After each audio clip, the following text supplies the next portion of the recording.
अनीता को देखने वाले आए हुए थे। अनीता ने कई तरह की चीजें खाने के लिए बनाई हुई थी और उसकी माँ बढ़ चढ़ कर हर चीज की तारीफ कर रही थी। हमारी अनीता बहुत अच्छे समोसे बनाती है। मुझे तो याद ही नहीं है कि मैंने आखिरी बार बाहर से समोसे कब मंगाए थे। सच में बहन जी, समोसे तो सचमुच बहुत लाजवाब बने हैं। इतने टेस्टी, भाई मेरी बहू के हाथों में तो जादू है जादू। हमें तो आपकी बेटी पसंद आ गई है और हम बारात लेकर आएंगे। आपने बहुत समोसे खा लिए, अब हमारी बारी है। और उनके ऐसा बोलते ही सब जोर जोर से हंस पड़े। और कुछ दिन बाद ही अनीता की शादी आकाश से हो जाती है। आकाश एक बहुत ही होनहार लड़का था और मेहनती भी। एक कंपनी में सुपरवाइजर था। घर में अकेला वही कमाने वाला था। शादी के बाद अनीता ने आकर घर को संभाल लिया। उसकी सास अनीता के साथ हर वक्त खड़ी रहती। दोनों में सास बहू का रिश्ता कम और माँ बेटी का ज्यादा बन गया। समय हंसी खुशी बीत रहा था। अनीता और आकाश के दो बच्चे होते हैं और अब वो दोनों 5-6 साल के थे। दोनों ही स्कूल जाने लग गए थे। एक दिन की बात है। क्या हुआ बेटा, आज फैक्ट्री नहीं जाना क्या? नहीं माँ, कल हमारी फैक्ट्री में मजदूरों और मालिकों के बीच में लड़ाई हो गई। वहां का माहौल देखने के बाद मालिक ने मुझे काम में ढील बरतने का इल्जाम लगा दिया, जबकि मैंने पूरी मुस्तैदी से काम किया था। उन्होंने मुझे फैक्ट्री से निकाल दिया है। भला ये क्या बात हुई? करे कोई और भुगते कोई। देखो, ये सब तो होता ही रहता है। प्राइवेट नौकरी है, कोई भरोसा थोड़ी ही है। इस तरह मुंह लटकाने से कुछ नहीं होगा। तुम दूसरी जगह ट्राई करो। और हाँ, बच्चों ने कहा कि समोसे बनाओ, तो आज मैं समोसे बना रही हूँ। इसलिए आज समोसे खाओ और थोड़ा सा दिमाग को चलाओ। अनीता सबके लिए समोसे बनाकर ले आई। बच्चे भी स्कूल से आ चुके थे। सभी लोग समोसे खा रहे थे कि तभी आकाश का दोस्त घर आता है। अरे भाई साहब, बड़े सही टाइम पर आए हैं। देखो, मैंने अभी गरम गरम समोसे निकाले हैं, चाय बनाकर लाती हूँ। नेकी और पूछ पूछ, भाई मेरी किस्मत में आज समोसे खाने लिखे थे। अरे आकाश, तेरे बारे में पता चला। मैं तो तेरे से पूछने आया था कि आखिर कल तुम्हारी फैक्ट्री में क्या हुआ। क्या बताऊं यार, उन लोगों का आपस का झगड़ा था और मुझे बोला गया कि तुमने मजदूरों को ढील दे रखी है। अब देखो, बेरोजगार हो गया हूं और कोई काम धंधा ढूंढूंगा। तभी अनीता सबके लिए चाय बनाकर ले आई और समोसे भी। चाय समोसे का दौर चल रहा था कि तभी आकाश का दोस्त बोलता है। भाभी, आपके हाथों में जादू है, सच कहता हूँ। इतनी जगह के समोसे खाता हूँ, लेकिन जहां भी खाता हूँ हमेशा यही ख्याल आता है कि आपसे अच्छा समोसा कोई नहीं बनाता। धन्यवाद भैया, आप इनको समझाओ ना। इतनी टेंशन लेने की जरूरत नहीं है। अच्छा, एक काम करती हूँ मैं। आज मैं थोड़ा कुछ अलग बनाकर लाती हूँ। अनीता रसोई में जाती है। उसने पहले से ही रात के खाने के लिए चने उबाल कर रखे थे।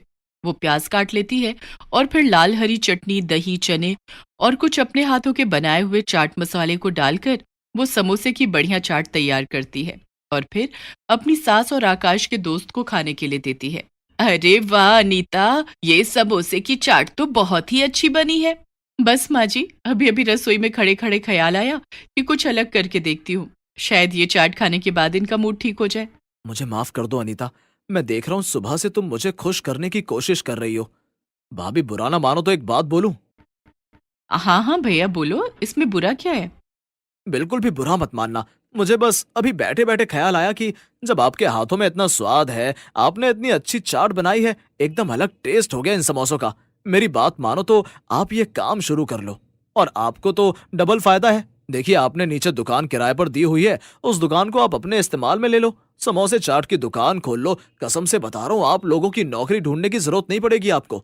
आकाश का दोस्त चला जाता है, लेकिन अनीता के मन में उथल पुथल शुरू हो जाती है। वो बहुत सोचती है कि वो ये काम कर सकती है तो फिर क्यों न करे। आकाश शाम को बाहर टहलने के लिए चला जाता है और अनीता अपनी सास के पास बैठी थी। बच्चे अपना होमवर्क कर रहे थे। माँ जी, मुझे भैया की बात बहुत सही लगी। क्यों ना हम लोग अपना काम शुरू करें। प्राइवेट जॉब का तो ऐसा ही है, आज मिलेगी कि कल मिलेगी पता ही नहीं। मुझे भी उसकी बात बिल्कुल सही लगी। बस तुझे कहने से डर रही थी कि कहीं तू ये ना सोचे कि बेटे की नौकरी चली गई तो बहू को काम पर लगा दिया। ये सुनकर अनीता थोड़ा सा गुस्सा अपनी सास को दिखाती है और बोलती है, इतने सालों से इस घर में ब्याह कर आई हूं, आप मुझे पराया समझती हो क्या? ये घर मेरा भी तो है। यहाँ पर होने वाले सुख दुख की मैं पूरी भागीदार हूँ। अनीता की बात सुनने के बाद सास अनीता को गले से लगा लेती है और आकाश के आने के बाद सब लोग बैठकर इसी बात पर चर्चा करते हैं और आखिरी में तय होता है कि अनीता अपनी समोसे चाट भंडार की दुकान को खोलेगी। उनकी अपनी दुकान थी। उन्होंने किराएदार को सारी स्थिति समझाई और दुकान पर सामान लगाकर अपना समोसा चाट भंडार खोल लिया। आस पड़ोस के लोग तो जानते ही थे कि अनीता कितने अच्छे समोसे बनाती है, और जब उन्हें पता चला कि अनीता ने समोसा चाट भंडार खोला है तो शुरू की कस्टमर अनीता की वही बने। देखो तो टेक्नोलॉजी ने बच्चों को कितना एडवांस बना दिया है। छोटा है लेकिन कितने पते की बात बोल गया। हाँ अनीता, सचमुच में कितनी अच्छी बात बोली है इसने। मैं तो वैसे भी खाली बैठा हुआ हूँ। क्यों ना हम लोग कुछ ऐसा करें कि हम ऑनलाइन डिलीवरी का काम शुरू करें। मेरा एक दोस्त है, वो इस काम में मेरी मदद कर सकता है। दोनों पति पत्नी बैठकर इस बारे में बात करते हैं और फिर आकाश अपने दोस्त से मिलने के लिए चला जाता है। वो उसे बताता है कि किस तरीके से तुम लोगों को काम करना है कि तुम्हें घर बैठे ही ऑर्डर मिले। वो उनकी साइट बनाता है, कुछ फूड डिलीवरी कंपनी से उनको अटैच करवाता है। थोड़ी सी मेहनत अनीता की बढ़ जाती है।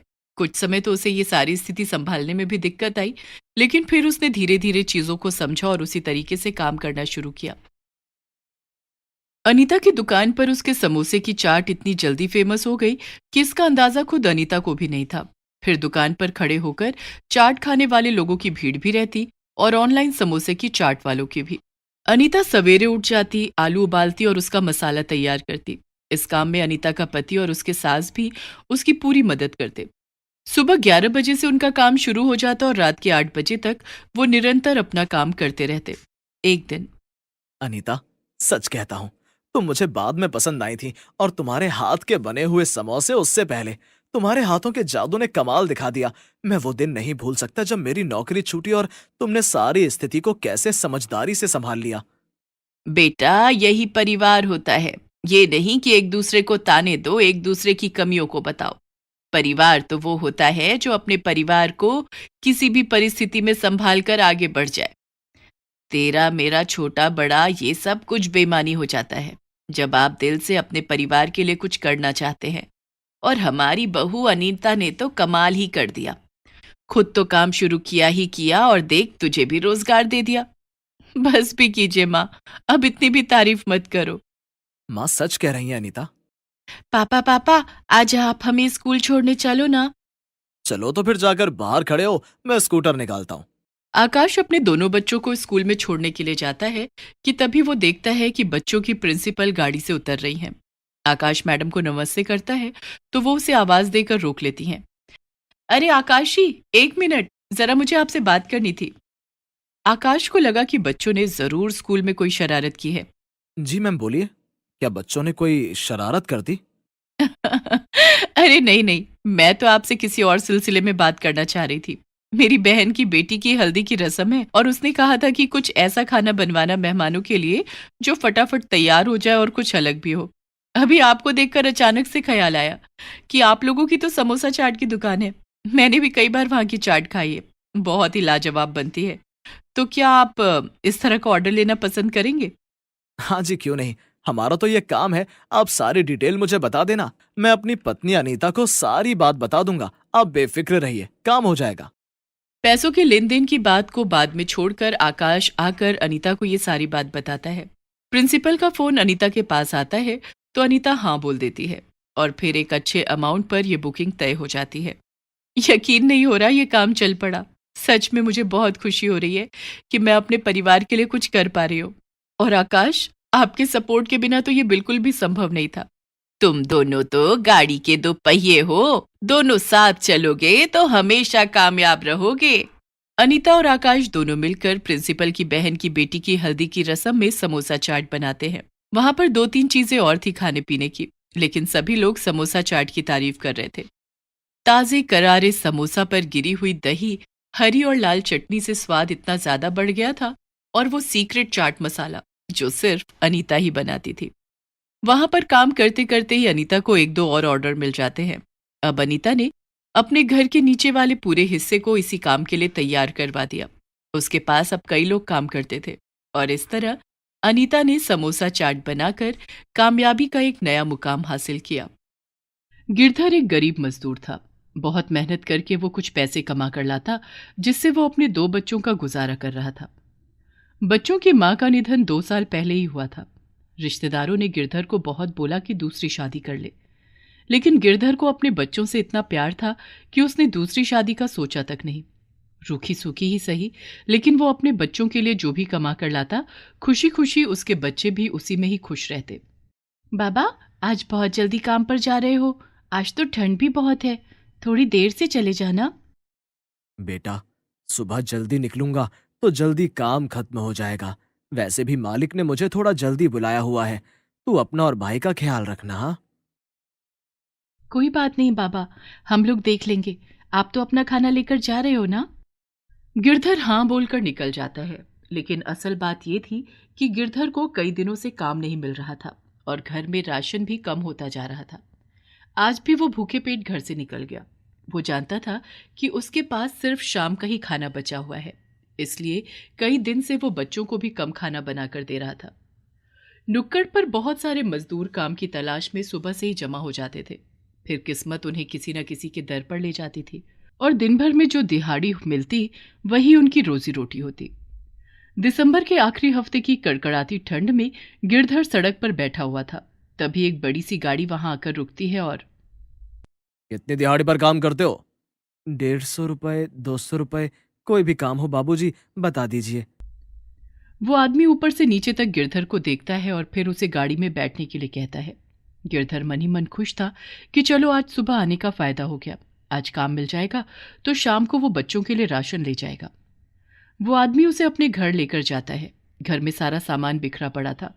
वो उस सारे सामान को लगाने के लिए गिरधर को बोलता है। हम लोगों ने यहाँ कल ही शिफ्ट किया है और तुम्हें ये सारा भारी सामान लगाना है। कर तो लोगे ना ये काम? हाँ हाँ बाबूजी, कर तो लूंगा, लेकिन एक आदमी अगर आप और ले आते तो काम जल्दी खत्म हो जाता। तुम ही शाम तक जल्दी जल्दी खत्म कर देना, पूरे 200 रुपए दूंगा। गिरधर देखता है कि सामान काफी मात्रा में है और घर भी काफी बड़ा है। भूखे पेट गिरधर काम में लग जाता है। उसे लगा बड़े लोग हैं, नाश्ते पानी को तो पूछ लेंगे, लेकिन वो पति पत्नी बालकनी में जाकर बैठ जाते हैं और गिरधर अकेला सामान उठा उठाकर इधर उधर लगाने लगता है। भूख से उसका बुरा हाल था। तभी वो मालिक को आवाज देता है और पानी मांगता है। वहां वो छोटी सी बोतल रखी है, उसी में पानी भर लो। टाइम देखो जरा, 1:30 बज रहा है, जल्दी जल्दी काम खत्म करो। गिरधर मन ही मन सोच रहा था कि कैसे बड़े लोग हैं। दोपहर होने को आई, एक कप चाय तक नहीं पूछा। जैसे ही शाम के 6 बजते हैं, गिरधर आकर बोलता है। साहब, आज की दिहाड़ी हो गई, लेकिन अभी तो काम काफी बाकी है। ये सोफे और ये बेड तो तुमने लगाया ही नहीं। साहब, आपका बेड बहुत भारी है। मैंने तो पहले ही कहा था कि आपको एक मजदूर और लेकर आना चाहिए था। अब तक तो सारा काम खत्म हो जाता। आप कहो तो मैं कल सुबह जल्दी आकर काम कर लूंगा। भला ऐसे कौन काम करता है? तुम्हें ये सारा काम अभी खत्म करके जाना होगा। इस काम को करने में तो अभी 4 घंटे और लग जाएंगे साहब। 200 दिहाड़ी तो कम है। अगर आप मुझे 500 दो तो मैं ये काम भी खत्म कर लूंगा। कहां से पकड़ कर लाए हो इस काम चोर को? पैसे बढ़ाने के चक्कर में इसने देखो सारा काम भी खत्म नहीं किया, और अब कैसे मुंह खोलकर 500 रुपए मांग रहा है? इसे यहां से दफा करो, हमें नहीं देने कुछ भी पैसे। नहीं नहीं मेम साहब, ऐसा मत बोलो। आप देख रही हैं सुबह से मैं कितना काम कर रहा हूँ। सारे कमरे मैंने अच्छे से तैयार कर दिए हैं। मुझ गरीब के पेट पर लात मारकर आपको क्या मिलेगा? देखो तो कैसा मुंह फट आदमी है। मैं तो कहती हूं अभी से धक्के मारकर यहां से निकालो। अपनी पत्नी के ऐसा कहते ही वो आदमी गिरधर को वहां से धक्के देते हुए निकाल देता है। गिरधर रो रो कर अपने पैसे मांगता है, लेकिन वो लोग मुंह पर दरवाजा बंद कर देते हैं। गिरधर अपने सर पर बांधा हुआ गमछा उतार कर अपने आंसू पोंछते हुए घर की तरफ चल देता है। बाबा, मैं डर गया था। कितनी देर लगा दी आपने घर आने में। बहुत तेज भूख लगी है। सुबह आपने 2 ही रोटी बनाई। बेटा, जरा एक गिलास पानी तो देना। और देख, रसोई में ऊपर की तरफ एक गुड़ की डली रखी होगी, वो भी दे दे। चेतन भागकर रसोई में जाता है और गिलास भरकर पानी ले आता है। साथ में वो छोटा सा गुड़ भी अपने बाबा को खाने के लिए देता है। गिरधर सुबह से भूखा था। वो जैसे ही पानी पीता है, पेट में ऐंठन बन जाती है। वो धड़ाम से गिर जाता है। तभी दोनों बच्चे घबराकर अपने बाबा को उठाने की कोशिश करते हैं। चेतन भागकर पड़ोस के अंकल को बुला लाता है। अंकल गिरधर को बिस्तर पर लिटाकर अपने घर चला जाता है। दोनों बहन भाई जैसे तैसे करके रोटियां बनाते हैं और अपने बाबा के लिए लेकर आते हैं। अरे मेरे बच्चों, इतनी मेहनत करने की क्या जरूरत थी? अभी थोड़ी देर में मैं ठीक हो जाता तो मैं खुद खाना बना लेता। बाबा, अब जो भी है यही है, मुझे सब्जी बनानी नहीं आती। गिरधर उनमें से एक रोटी खा लेता है और बाकी रोटी अपने बच्चों को खाने के लिए दे देता है। शीतल जानती थी कि आटा खत्म हो गया है, इसलिए वो दोनों कुछ नहीं बोलते और उन्हीं रोटियों को खाकर सो जाते हैं। गिरधर मन ही मन सोचता है कि कैसे बेकार लोग थे, आज का तो दिन ही खराब हो गया। कल सुबह जल्दी निकलूंगा और पहले ही दिहाड़ी ले लूंगा, तभी किसी का काम करूंगा। लेकिन सुबह होते होते गिरधर की तबीयत बुरी तरह खराब हो जाती है। शीतल और चेतन ये देखकर डर जाते हैं। वो अपने बाबा से कहते हैं कि आप आराम करो, हम खाने के लिए कुछ ले आते हैं। दोनों बहन भाई अपने हाथ में कपड़ा पकड़कर रेड लाइट पर खड़े हो जाते हैं। जैसे ही रेड लाइट होती, गाड़ियां रुकती, वो भागकर गाड़ी वालों के पास जाते और साफ करने की बात करते हैं। लेकिन सब लोग इतनी जल्दी में थे कि कोई भी उनसे अपनी गाड़ी साफ नहीं कराता। चेतन, दोपहर हो गई है, लेकिन अभी तक किसी ने भी हमसे अपनी गाड़ी साफ नहीं कराई। मेरे भाई, मुझे लगता है हमें अब कोई और काम देखना होगा। चल पहले बाबा को देख लेते हैं। हाँ हाँ दीदी, ये ठीक रहेगा। दीदी, बहुत तेज भूख लगी है। दोनों बहन भाई घर की तरफ चल देते हैं कि तभी वो देखते हैं कि कुछ अमीर बच्चे वहां बेच रहे खाने वाले से खाना खरीद रहे होते हैं। शीतल और चेतन ये देखकर रुक जाते हैं। देखो तो ये दोनों गरीब किस तरह हमारी तरफ देख रहे हैं। शीतल और चेतन वहां से घर की तरफ चल देते हैं। बाबा, अब आपकी तबीयत कैसी है? पेट में दर्द थोड़ा कम है, लेकिन मैं उठ नहीं पा रहा। बहुत चक्कर आ रहे हैं। मेरे बच्चों, क्या तुमने कुछ खाया? ये सुनते ही दोनों बच्चे उदास होकर अपने बाबा की तरफ देखने लगते हैं। हमें आपकी फिक्र हो रही थी, इसलिए हम घर चले आए। बाबा, आप थोड़ी देर और इंतजार करो, हम अभी खाने के लिए कुछ लेकर आते हैं। शीतल और चेतन फिर काम के लिए घर से निकल जाते हैं। वो कई ढाबे वालों के पास जाकर बोलते हैं कि हमें कुछ काम दे दो, बदले में खाना दे देना। लेकिन कोई भी ढाबे वाला उन्हें अपने पास खड़ा भी नहीं होने देता। धीरे धीरे जैसे ही शाम होने लग गई, ठंड भी बहुत ज्यादा बढ़ जाती है। तभी वो देखते हैं कि सुबह वाले बच्चे एक जगह खड़े होकर पिज्जा खा रहे हैं और उन दोनों को देखकर फिर उनका मजाक बना रहे हैं। अरे देखो देखो, ये तो वही गरीब बच्चे हैं। लगता है अभी तक इन लोगों को खाने के लिए कुछ नहीं मिला। चेतन छोटा था, उससे भूख बर्दाश्त नहीं हुई। वो उन बच्चों के पास जाकर पिज्जा मांगता है। तभी उनमें से एक बच्चा जो मोटा तगड़ा था, वो चेतन को धक्का दे देता है। चेतन सड़क पर गिर जाता है। तभी वहां से गुजर रहे एक आदमी की नजर उन पर पड़ती है और वो वहां आकर, क्या हुआ बच्चे? इन लोगों ने मुझे धक्का दिया। मैं तो बस इनसे खाने के लिए कुछ मांग रहा था। इस तरह खाना मांगना गलत बात होती है बेटा। तुम्हें भूख लगी है, मुझे बताओ, मैं तुम लोगों को खाना खिलाता हूँ। कहाँ रहते हो और तुम्हारे माता पिता कहाँ हैं? तभी शीतल आकर बोलती है, अंकल, हम खाना नहीं मांग रहे थे, वो तो मेरे भाई से भूख बर्दाश्त नहीं हुई। हम सुबह से काम की तलाश में हैं, लेकिन कोई हमें काम नहीं दे रहा और मेरे बाबा भी बहुत बीमार हैं, उन्होंने भी कुछ नहीं खाया। अंकल, ये आपकी गाड़ी है ना, क्या मैं इसे साफ कर दूं? शीतल चेतन के मासूम चेहरे को देखकर उस आदमी को उन लोगों पर बहुत तरस आता है और वो उन्हें उनके घर लेकर जाता है, जहां जाकर वो देखता है कि गिरधर दर्द से तड़प रहा है। अरे, लगता है तुम्हारी तबीयत बहुत खराब है। चलो मेरे साथ हॉस्पिटल चलो। गिरधर कुछ भी बोलने की हालत में नहीं था। वो आदमी गिरधर को सहारा देकर गाड़ी में बिठाता है और डॉक्टर के पास लेकर जाता है। वहीं वो खाने के लिए सामान लाता है और बच्चों को खाने के लिए देता है। ऐसा लग रहा है जैसे उन्होंने कई दिन से खाना नहीं खाया है, जिस वजह से इनकी तबीयत खराब हो गई है। हमने ग्लूकोज चढ़ा दिया है, थोड़ी देर में आराम हो जाएगा। आपका बहुत बहुत शुक्रिया डॉक्टर साहब। आदमी शीतल और चेतन को देख रहा था। भूखे बच्चे खाने को जल्दी जल्दी खा रहे थे। तभी शीतल हाथ रोक लेती है। अरे बेटी, क्या हुआ? तुमने खाना क्यों छोड़ा? अंकल, बाबा अभी ठीक नहीं हुए हैं और पता नहीं कितने दिन लग जाए। अगर हम लोग ये खाना अभी खा लेंगे तो फिर कल क्या खाएंगे? ये बात सुनते हुए आदमी की आंखों में आंसू आ जाते हैं। वो दोनों बच्चों को बोलता है कि तुम्हें जितना खाना है पेट भर कर खाना खाओ, कल की चिंता मत करो। गिरधर को आराम पड़ते ही वो आदमी गिरधर को लेकर घर आ जाता है और उसके लिए रास्ते से फल, फ्रूट, बिस्किट और जूस भी ले लेता है। नहीं नहीं साहब, ये सब मैं नहीं लूंगा। आपने मेरी मदद की, इतना ही काफी है। हम भिखारी नहीं हैं, मेहनत मजदूरी करके खाने वाले लोग हैं। मैं जानता हूँ, लेकिन तुम अभी ये सारा सामान लो और ये रहा मेरा एड्रेस। जब तुम ठीक हो जाओ तो यहाँ आना, मैं तुम्हें अपने पास काम पर रख लूंगा। तब तुम मुझे आज खर्च किया हुआ पैसा धीरे धीरे दे देना और ये 1000 रुपए भी लो। जल्दी से ठीक हो जाओ और काम पर आ जाओ। गिरधर दोनों हाथ जोड़ उसका धन्यवाद करता है और बच्चों के साथ मिलकर खाना खाता है।